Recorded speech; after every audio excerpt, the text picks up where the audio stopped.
2월 5일 월요일 아침 말씀 구약성경 시편 101편 1절에서 8절 말씀입니다. 완전한 길로 행하리라. 한번 따라하겠습니다. 완전한 길로 행하리라. 우리가 고난이 오고 어려움이 오면 다 막 절망하고 널브러질 수는 없잖아요. 그죠? 그러니까 자기 그 고난을 버티게 해준 어떤 중심축이 있죠. 대부분은 뭐죠? 자식이에요, 자식. 내가 자식 보면서 버티는 거예요. 그래서 이 자녀가 참 성경에 보면 축복이라고 하는 게 또 그런 면에서도 이해할 수 있어요. 내가 뭐 이혼도 하고 싶고 다 때려치고 싶고 도망가고 싶고 숨고 싶고 막 이민 가서 막 다 버리고 싶어도 그러지 못한 이유가 뭐냐? 자식 때문에 그런다는 거예요. 또 어떤 사람들은 신념 때문에 그러기도 하죠. 장기 그 미전양수, 어떤 북한을 찬양하면서 감옥에 갇혀 있는데 내가 이제 자유 대한민국의 사람으로 살겠다 이렇게 이제 사인만 하면 되는데 그걸 끝까지 하지 않고 감옥에서 평생을 보내는 그런 사람들도 있고 신념을 가지고 버티는 사람들도 있고 또 어떤 사람들은 미래에 대한 이런 투자 같은 것들로 버티는 사람들이 있죠. 근데 오늘은 이 다윗의 이제 시편인데 다윗은 고난 가운데 무엇으로 버텼냐? 1절 한번 읽어보겠습니다. 1절 시작. 내가 인자와 정의를 노래하겠나이다. 여호와여 내가 주께 찬양하리이다. 그러니까 다윗은 인자와 정의로 버텼다는 거예요. 내가 고난이 오면 인자와 정의로 하나님의 인자를 소망하고 하나님의 정의를 바라보면서 버텼다는 거예요. 근데 저도 이제 시편 101편을 묵상하면서 저도 저 나름대로 고난이 오면 버티는 중심축이 있겠죠. 뭐 예를 들면 그래도 내가 목사인데 이것을 잘 수용해야지 또는 내가 뭐 이런 것들이 가운데서 이렇게 버텨야지. 그런데 오늘 시편 101편을 묵상하면서 저도 정말 많이 깨진 것 같아요. 나도 이제 앞으로 고난이 오면 하나님의 인자와 정의를 중심축으로 버텨야겠다.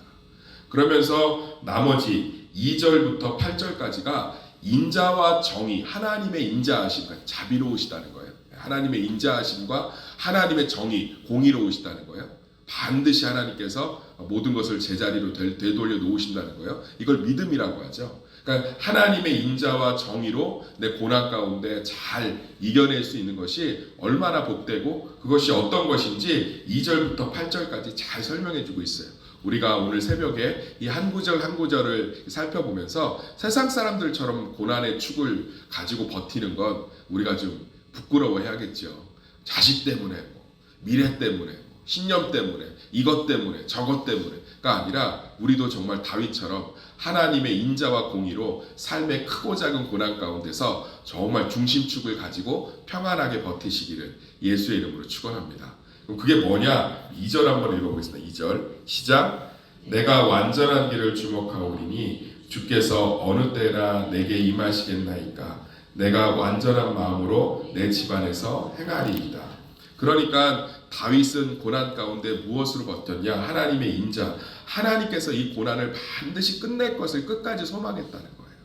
사랑하는 성도님들, 우리는 고난의 한복판에 있지만 제가 요즘 책을 읽으면서 귀한 구절 하나가 있어서 그것들로 성도들을 위로하는데 글쎄 뭐 제가 부족해서 위로가 잘 안 되는 것 같은데 책에 그런 구절이 있더라고요. 우리는 지금 터널의 한복판에 있어도 지금 이 순간에도 터널의 끝을 향해 나가고 있다. 그렇잖아요. 사실 고난의 터널의 한복판에 있을 땐 끝이 보이지 않지만 실제로 그 순간에도 터널의 끝을 향해서 나아가고 있는 거겠죠. 우리도 마찬가지인 줄 믿습니다. 어떠한 어려움 속에서도 우리 다윗처럼 어느 때 내게 임하시겠나이까.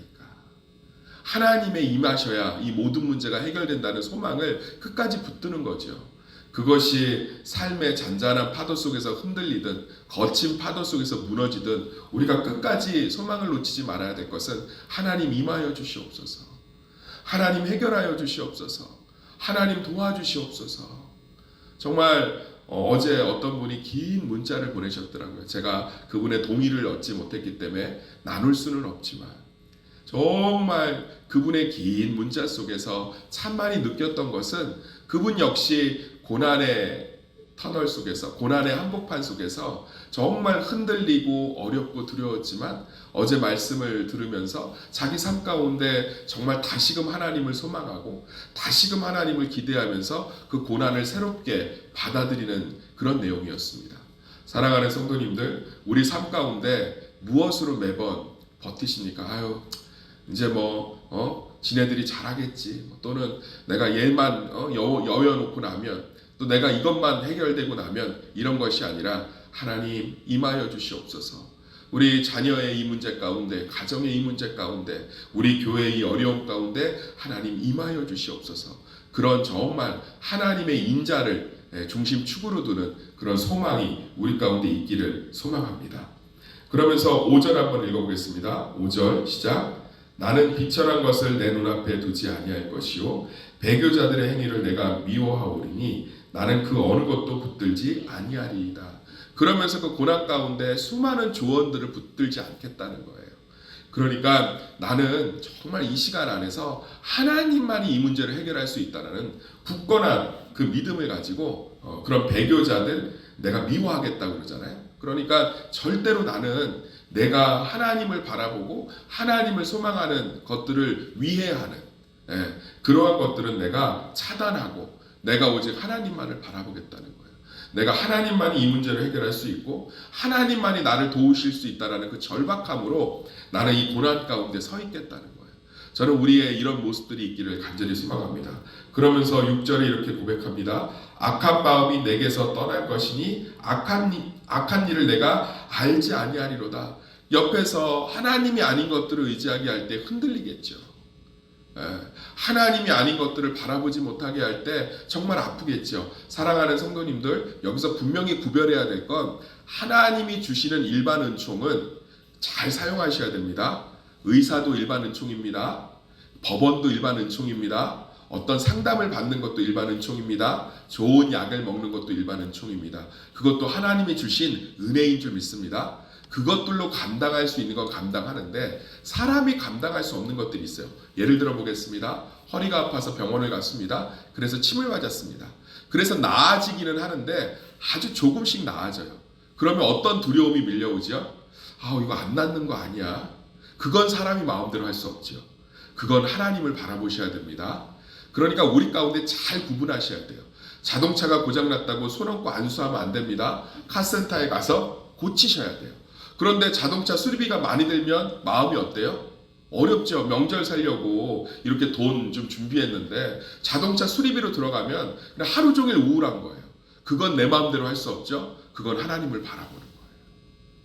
우리가 성도들이 말씀 안에서 정말 하나님이 주신 세상의 일반적인 은총이라고 해요.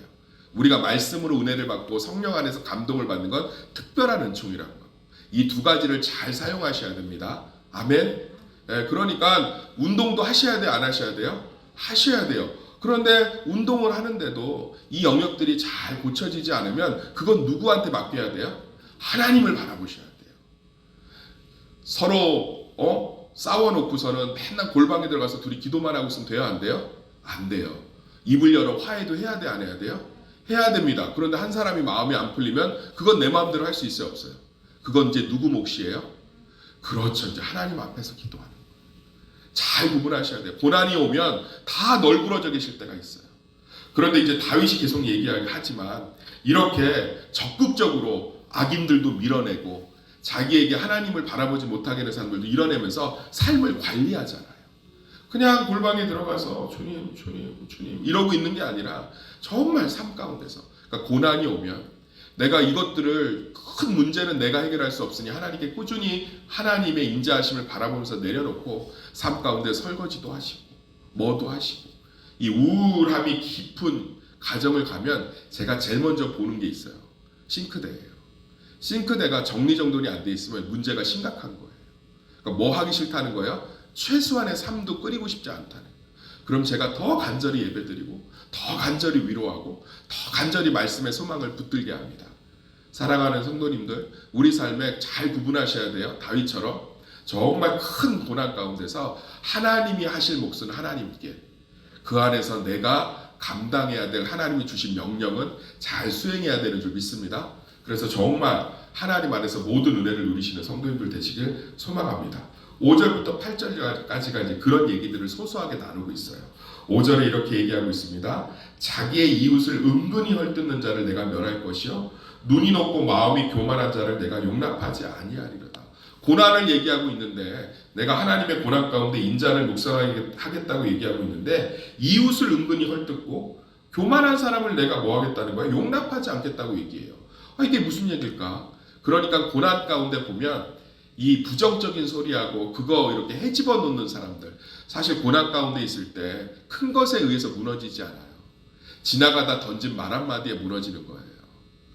예, 정말 제가 어떤 형제가 깊은 큰 문제가 아니었어요.